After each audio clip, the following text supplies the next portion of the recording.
بسم اللہ الرحمن الرحیم۔ السلام علیکم ورحمۃ اللہ وبرکاتہ۔ دوستوں، امید کرتا ہوں آپ سارے خیریت سے ہوں گے۔ میں محمد اسماعیل آپ کو اپنے چینل کے اندر خوش آمدید کہتا ہوں۔ دوستوں، اگر ہم جناب رسول اللہ صلی اللہ علیہ وسلم کو طبیب اعظم سمجھ کر آپ علیہ الصلاۃ والسلام کے فرمودات پر عمل کریں گے، جس قسم کی بھی بیماری ہو انشاءاللہ تعالی اللہ رب العزت کی ذات اس سے مجھے اور آپ کو شفا بھی دیں گے، ثواب بھی ملے گا۔ آج کی اس ویڈیو کے اندر جو نسخہ میں آپ دوستوں کے ساتھ شیئر کرنے والا ہوں، حضور اقدس صلی اللہ علیہ وسلم کا بتایا ہوا نسخہ ہے۔ آپ علیہ الصلاۃ والسلام نے اس کو خود بھی استعمال فرمایا، پسند بھی فرمایا اور اس کے استعمال کرنے کا حکم بھی دیا، اور اس کے اندر کم و بیش 22 بیماریوں کا علاج ہے۔ اس سے زیادہ بھی اور بھی بہت سارے اس سے علاج ممکن ہیں مختلف بیماریوں کے، لیکن آج کی اس ویڈیو کے اندر میں آپ کو 22 ایسی بیماریاں بتاؤں گا کہ یہ آسان سا نسخہ استعمال کر کے آپ ان تمام امراض سے مکمل طور پر نجات حاصل کر سکتے ہیں۔ اور ہمیں یہ سنت سمجھ کر کرنا ہے کہ یہ حضور صلی اللہ علیہ وسلم کا بتایا ہوا ہے۔ شفا ملے نہ ملے وہ ایک علیحدہ چیز ہے۔ اللہ چاہیں گے تو شفا ملے گی، اللہ نہیں چاہیں گے تو شفا نہیں ملے گی۔ سنت سمجھ کر اس عمل کو کریں گے تو انشاءاللہ تعالی ثواب ضرور بھی ضرور ملے گا۔ تو اس ویڈیو کو مکمل اور آخر تک دیکھیے گا۔ انشاءاللہ یہ ویڈیو آپ کے لیے انتہائی کارآمد، انتہائی فائدہ مند ثابت ہونے والی ہے۔ کمزوری کا مسئلہ ہو، تھکاوٹ کا مسئلہ ہو، معدے کے امراض کا مسئلہ ہو، دل کی دھڑکن کے تیز ہو جانے کا مسئلہ ہو، کوئی بھی دل بندے کا غمگین رہتا ہے، ساری چیزیں پاس ہوتی ہیں لیکن پھر بھی دل بجھا بجھا سا رہتا ہو، غمگین رہتا ہو، تو ان تمام امراض کا علاج اس سادہ سے نسخے کے اندر ہے۔ یہ ہمارے پاس تیار بھی دستیاب ہے، اگر کوئی دوست منگوانا چاہے تیار بھی منگوا سکتا ہے، ورنہ آسانی سے اس کو خود گھر کے اندر تیار کر سکتے ہیں۔ ویڈیو لمبی ہوگی لیکن اس میں ساری کی ساری ڈیٹیل میں نے تفصیل کے ساتھ بتائی ہوئی ہے، تو ویڈیو کو مکمل اور آخر تک دیکھیے گا۔ تفصیل میں جانے سے پہلے میری آپ سب دوستوں سے گزارش ہے کہ نیچے ڈسکرپشن کے اندر میرے دوسرے یوٹیوب چینل کا لنک موجود ہے، ضرور اس کا وزٹ کیجیے گا۔ آپ کو بہت ساری قیمتی معلومات ملیں گی۔ خالص روغن بلسان بدر والا کوئی منگوانا چاہتا ہو، خالص جنگلی شہد، زعفران، سلاجید یا دیگر ادویات منگوانا چاہتے ہو تو ہمارے واٹس ایپ پر رابطہ کر کے اس کی مکمل ڈیٹیل معلوم کر سکتے ہیں۔ دبئی کے اندر بھی ہماری برانچ ہے، وہاں پر آپ کو خالص روغن بلسان بدر والا، خالص عجوہ کھجور اور خالص زعفران مل جائے گا۔ ہمارے دوست ہیں اشرف خان، ان کا نمبر اوپر شو ہو رہا ہے، ان سے رابطہ کر کے اگر تینوں میں سے کوئی چیز آپ کو درکار ہو دبئی یا مضافات کے اندر تو انشاءاللہ وہ آپ کو ڈیلیور کر دی جائے گی۔ تو چلیں دوستو تفصیل کے ساتھ نسخہ سن لیتے ہیں۔ دوستو، سب سے پہلے تلبینہ کے متعلق احادیث مبارکہ اور ساتھ ہی ساتھ اس پر ہونے والی سائنسی تحقیقات پیش خدمت ہیں۔ تلبینہ سے متعلق احادیث مبارکہ۔ جناب رسول اللہ صلی اللہ علیہ وسلم کے اہل خانہ میں جب کوئی بیمار ہوتا تھا تو حکم ہوتا تھا کہ اس کے لیے جو کا دلیہ تیار کیا جائے۔ پھر فرماتے تھے کہ بیمار کے دل سے غم کو اتار دیتا ہے اور اس کی کمزوری کو یوں اتار دیتا ہے جیسے تم میں سے کوئی اپنے چہرے کو پانی سے دھو کر اس سے غلاظت اتار دیتا ہے۔ ابن ماجہ۔ حدیث نمبر 2، حضرت عائشہ صدیقہ رضی اللہ تعالی عنہا بیمار کے لیے تلبینہ تیار کرنے کا حکم دیا کرتی تھیں اور فرماتی تھی کہ اگرچہ بیمار اس کو ناپسند کرتا ہے لیکن یہ اس کے لیے ازحد مفید ہے۔ ابن ماجہ۔ نمبر 3، اسی مسئلہ پر حضرت عائشہ صدیقہ رضی اللہ تعالیٰ عنہ کی ایک روایت میں اس واقعے میں اضافہ یہ ہوا کہ جب بیمار کے لیے دلیہ پکایا جاتا تھا تو دلیہ کی ہنڈیاں اس وقت تک چولہے پر چڑھی رہتی تھی جب تک کہ وہ یا تو تندرست ہو جائے یا فوت ہو جائے۔ اس سے معلوم ہوا کہ گرم گرم دلیہ مریض کو مسلسل اور بار بار دینا اس کی کمزوری کو دور کرتا ہے اور اس کے جسم میں بیماری کا مقابلہ کرنے کی استعداد پیدا کرتا ہے۔ پریشانی، ٹینشن اور تھکن دور کرنے کے لیے بھی تلبینہ کا ارشاد ملتا ہے۔ نمبر 4، جب حضرت عائشہ صدیقہ رضی اللہ تعالیٰ عنہ کے گھرانے میں کوئی وفات ہوتی تو دن بھر افسوس کرنے والی عورتیں آتی رہتی تھیں۔ جب باہر کے لوگ چلے جاتے اور گھر کے افراد اور خاص لوگ رہ جاتے تو وہ تلبینہ تیار کرنے کا حکم دیتی۔ پھر سرید تیار کیا جاتا، تلبینہ کی ہنڈیا کو سرید کے اوپر ڈال دیتی اور کہا کرتی تھی کہ میں نے جناب رسول اللہ صلی اللہ علیہ وسلم کو فرماتی ہوئی سنا ہے کہ یہ مریض کے دل کے جملہ امراض کا مکمل علاج ہے اور دل سے غم کو دور کرتا ہے۔ نمبر 5، حضرت عائشہ صدیقہ رضی اللہ تعالیٰ عنہ کی ایک روایت میں ہے کہ جب کوئی آپ صلی اللہ علیہ وسلم سے بھوک کی کمی کی شکایت کرتا تو آپ صلی اللہ علیہ وسلم اسے تلبینہ کھانے کا حکم دیتے تھے اور فرماتے تھے اللہ کی قسم جس کے قبضہ میں میری جان ہے، یہ تمہارے معدوں سے غلاظت کو اس طرح صاف کر دیتا ہے جس طرح کہ تم میں سے کوئی اپنے چہرے کو پانی سے دھو کر صاف کر لیتا ہے۔ نمبر 6، حضور اقدس صلی اللہ علیہ وسلم کو سرید کھانا سب سے زیادہ پسند تھا۔ مریض کے لیے انہیں اس کے بعد تلبینہ سے بہتر کوئی چیز پسند نہ تھی۔ اس میں جو کے فوائد کے ساتھ ساتھ شہد کی افادیت بھی شامل ہے، مگر وہ اسے گرم گرم کھانے، بار بار کھانے اور خالی پیٹ کھانے کو زیادہ پسند فرماتے تھے۔ نمبر 7، تلبینہ دل کے تمام مسائل کا مکمل علاج ہے، بخاری اور مسلم شریف کی روایت ہے۔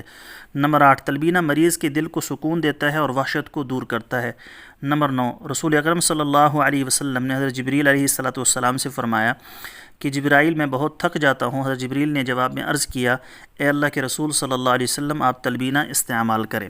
تلبینہ کے طبی فوائد۔ نمبر 1، غم یعنی ڈپریشن کو دور کرتا ہے، مایوسی انزائٹی کا علاج ہے، کمر درد کا بہترین علاج ہے، خون میں ہیموگلوبن کی شدید کمی کو پورا کرتا ہے، حافظے کی کمی کو فوری دور کرتا ہے، بھوک کی کمی کو ختم کرتا ہے، وزن کی کمی پوری ہو جاتی ہے، کولیسٹرول کی زیادتی ختم کر دیتا ہے، ذیابیطس کے مریضوں کی بلڈ شوگر لیول کنٹرول کرتا ہے، دل کے مریضوں کی شفا یابی میں بہت اہم کردار ادا کرتا ہے، قبض کا بہترین علاج ہے، آنتوں کی تکالیف کا ازالہ کرتا ہے، معدے کے ورم کو دور کرتا ہے، السر کے مریضوں کے لیے آسمانی علاج ہے، کینسر کو ختم کرنے میں بھی مفید ثابت ہوتا ہے، قوت مدافعت میں بے پناہ اضافہ کرتا ہے، ہر قسم کی جسمانی کمزوری کا بہترین علاج ہے، ذہنی اور دماغی امراض میں فائدہ دیتا ہے، جگر کے امراض میں بہت مفید ثابت ہوا ہے، اعصابی امراض کا بہترین علاج ہے، وساوس دور کرنے میں لاجواب ہے، ہر قسم کی تشویش انزائٹی کو ختم کرتا ہے۔ تلبینہ بنانے کے مختلف طریقے ہیں، 3 بتاؤں گا۔ طریقہ نمبر 1، 1 پاؤ دودھ میں 3 کھانے والے چمچ جو کا دلیا ڈال کر 45 منٹ تک دھیمی آنچ پر پکائیں اور وقفے وقفے سے چمچ ہلاتے رہیں یہاں تک کہ کھیر جیسی بن جائے، پھر چولہے سے اتار کر ٹھنڈا کر لیں اور حسب ذائقہ خالص شہد ملا لیں، اگر شہد موجود نہ ہو تو 3 عدد کھجوریں شامل کر لیں، بس آپ کا تلبینہ تیار ہے۔ یہ بات ذہن میں لازمی رہنی چاہیے کہ ایلومینیم کا برتن ہرگز نہیں ہونا چاہیے کیونکہ یہ معدے اور آنتوں کو بہت نقصان پہنچاتا ہے۔ ایک مومن کی پہلی ترجیح مٹی کا برتن ہونا چاہیے، اگر کسی وجہ سے وہ دستیاب نہ ہو سکے تو تانبے کا برتن، مگر شرط یہ ہے کہ قلی کیا ہوا ہو، یا پھر انتہائی مجبوری کے درجے میں اسٹیل کا برتن بھی استعمال کیا جا سکتا ہے۔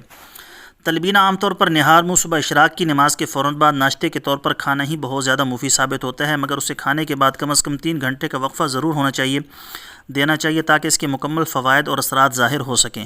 عام طور پر 1 پیالہ جو کہ دلیہ تلبینہ میں اوسطاً 106 کیلوریز پائی جاتی ہیں، جو ایک صحت مند انسان کی صبح سے شام تک ضرورت کے لیے کافی اور شافی ہوتی ہیں۔ طریقہ نمبر 2، 3 چمچ ثابت جو لے کر تھرماس میں ڈال دیں، پھر اسے گرم پانی سے بھر کر بند کر دیں اور کم از کم 8 گھنٹے کے لیے رات یا پھر دن میں چھوڑ دیں۔ 8 گھنٹے گزرنے کے بعد پانی چھان لیں، یہ جو کا بہترین پانی حاصل ہو گیا جو بہت سارے امراض میں شفا یابی کا مؤثر ترین ذریعہ ہے۔ بہتر ہے کہ اس پانی کو خالی پیٹ کم از کم 40 دن پابندی سے پی کر اس کے فوائد کا خود مشاہدہ کر لیں۔ پانی چھان کر جو حاصل ہو اسے گرم دودھ میں تھوڑی دیر ابال دیجیے، آپ کا ایک اور قسم کا تلبینہ صرف چند منٹوں میں تیار ہو گیا۔ پھر اس میں شامل کر دیں، شہد شامل کر دیں یا پھر کھجوریں شامل کر دیں۔ طریقہ نمبر 3، 1 کلو جو کا دلیا یا ثابت جو کو 2 لیٹر پانی میں یا 2 لیٹر دودھ میں دھیمی آنچ پر 2 گھنٹے پکائیں، جب یہ گل جائے تو اسے اتار کر ٹھنڈا کر کے فریج میں رکھیں، پھر روزانہ حسب ضرورت دودھ میں شامل کر کے شہد، کھجوریں، خشک میوجات، کیلے، چاکلیٹ وغیرہ ملا کر عمدہ قسم کا تلبینہ ملک شیک بنا لیا جائے۔ یہ شیک نہ صرف انتہائی طاقتور غذائیت سے بھرپور عمدہ قسم کا ناشتہ ہے جسے صبح کم سے کم وقت میں پینا بہت ہی آسان ہے، بلکہ اسکول جانے والے بچوں کے لیے اور دفتر جانے والے افراد کے لیے تو کسی نعمت سے کم نہیں۔ یاد رہے 2 گلاس یہ تلبینہ شیک پی کر کم از کم 3 گھنٹے بعد شدید بھوک کا تقاضا اٹھے گا، اس وقت آپ کا برنچ آپ کے پاس ہونا بہت ضروری ہے، ورنہ آپ سے کوئی بھی کام صحیح طریقے سے نہیں ہو سکے گا۔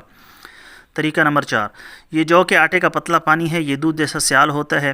حروی رحمۃ اللہ فرماتے ہیں کہ اس کو تلبینہ اس لیے کہا جاتا ہے کہ یہ لبن یعنی دودھ سے سفیدی اور پتلے پن میں مشابہت رکھتا ہے۔ یہ غذا بیمار کے لیے ازحد مفید ہے، جبکہ پتلا اور پکا ہوا ہو، نہ کہ گاڑھا اور کچا ہو۔ تلبینہ کی خوبی معلوم کرنی ہو تو جو کے پانی کی خوبیاں معلوم کر لیجئے، بلکہ یہ تلبینہ تو عربوں کے لیے جو کے پانی کا قائم مقام ہے، کیونکہ تلبینہ جو کے آٹے سے بھی بنایا جا سکتا ہے۔ جو کے پانی اور تلبینہ میں فرق یہ ہے کہ جو کا پانی جو کے ثابت دانوں کو پکا کر حاصل کیا جاتا ہے، جبکہ تلبینہ جو کے آٹے سے بھی بنایا جا سکتا ہے۔ تلبینہ جو کے پانی کے مقابلے میں زیادہ مفید ہے، اس لیے کہ پسنے کی وجہ سے جو کی خاصیت نمایاں ہو جاتی ہے، دوا اور غذا کی پوری طرح اثر کرنے میں عادات کو بڑا دخل ہوتا ہے، لہٰذا بعض قوموں میں یہ عادت رہی ہے کہ وہ جو کا پانی بنانے میں جو کے ثابت دانے کی بجائے جو کے آٹے کے پانی میں گھول کر اسے ابالنے کے بعد استعمال کرتے ہیں، جس سے بھرپور غذائیت حاصل ہوتی ہے اور چہرے کی رونق بحال ہو جاتی ہے۔ شہری معالجین اس کو ثابت دانوں کے ساتھ استعمال کراتے ہیں تاکہ اس سے تیار ہونے والا پانی پتلا اور زود ہضم ہو اور اس سے مریض کی طبیعت پر گرانی نہ ہو۔ یہ شہروں کی نازک مزاجی کے مطابق ہوتی ہے، کیونکہ پسے ہوئے جو کا پانی ان کی طبیعت پر گراں گزرتا ہے۔ بہرحال ثابت جو کا پکایا ہوا پانی زود ہضم ہوتا ہے، اگر گرم پیا جائے تو اس کا اثر زیادہ ہوتا ہے اور یہ طبی اور فطری حرارت کو بڑھاتا ہے۔ تلبینہ کا فائدہ حدیث شریف میں یہ آیا ہے کہ یہ غم کا ازالہ کرتا ہے اور اس کی وجہ سے غم اور فکر سے انسانی جسم کی حرارت طبیع کو نقصان پہنچتا ہے، اس سے دل بھی بہت کمزور ہو جاتا ہے۔ تلبینہ بدن کی حرارت کو بڑھا کر دل کو فرد بخشتا ہے کیونکہ اس سے مفرغ غذائی اجزاء شامل ہیں۔ یہ بھی کہا گیا ہے کہ مغموم کے قوا اعضاء پر خشکی غالب ہونے کی وجہ سے کمزور پڑ جاتے ہیں، خاص طور پر معدے میں غذا کی کمی کی وجہ سے خشکی زیادہ ہو جاتی ہے۔ اس تلبینہ سے ان اعضاء کی تراوت، تقویت اور غذائی سبھی چیزیں پہنچتی ہیں اور یہی سب اثرات دل پر بھی مرتب ہوتے ہیں۔ تلبینہ سے معدے کا نظام بھی درست ہو جاتا ہے، خاص طور پر جس مریض کو جو کی روٹی کھانے کی عادت ہو۔ اہل مدینہ کی غذا بھی جو کی روٹی ہی تھی، گندم تو اہل مدینہ کے ہاں نایاب تھی۔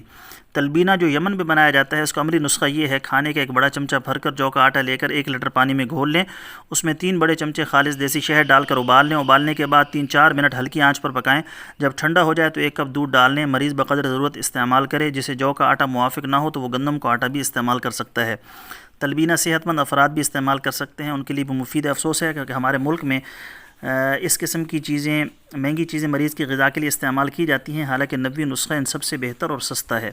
شوگر کے مریض افراد کو چاہیے کسی بھی طریقے سے تلبینہ بنائیں، لیکن شہد بیری کا عمدہ اور معیاری ہی استعمال کریں تاکہ ان کی شوگر اعتدال پر رہے۔ تو دوستو یہ تھے تلبینہ کے فوائد۔ آپ تلبینہ کا استعمال کر کے بہت ساری بیماریوں سے نجات حاصل کر سکتے ہیں۔ دوستو یہ تھی ہماری آج کی ویڈیو، امید ہے آپ کو پسند آئی ہوگی۔ پسند آئے تو لائک اور شیئر ضرور کریں اور ہمارے چینل کو ضرور سبسکرائب کر لیں۔ کل ایک نئی ویڈیو کے ساتھ میں آپ کی خدمت میں حاضر ہوں گا۔ اجازت دیجیے، شکریہ، السلام علیکم ورحمۃ اللہ وبرکاتہ۔